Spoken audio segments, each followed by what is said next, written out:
Hello, my name is Carly Parrish, and I am reviewing Ethan Bloom's problem for this project.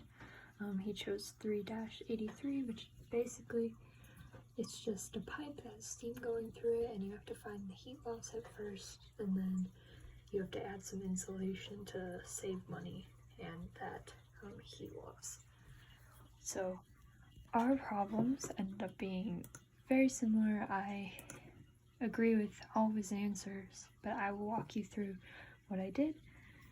So I have all of my knowns from the problem, and then you find the heat loss, the cost, and then the thickness of the insulation to save that heat loss. You're going to assume 1D, heat transfer, no radiation, perfect heat transfer, and steady state.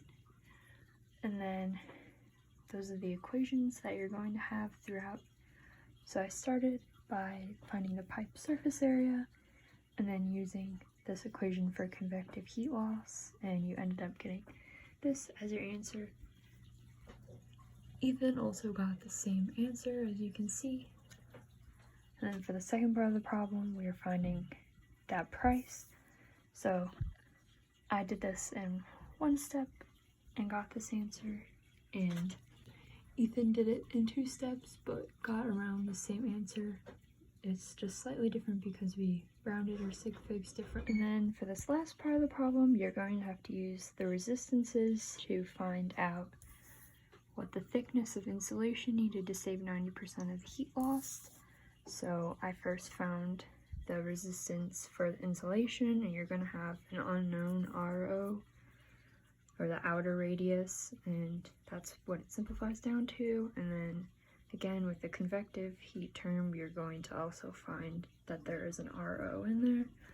So then what you have to do is you have to use this equation for the heat loss, and then you know what the heat loss is from above, and you're trying to get 90% of that saved, so it's times 0.1.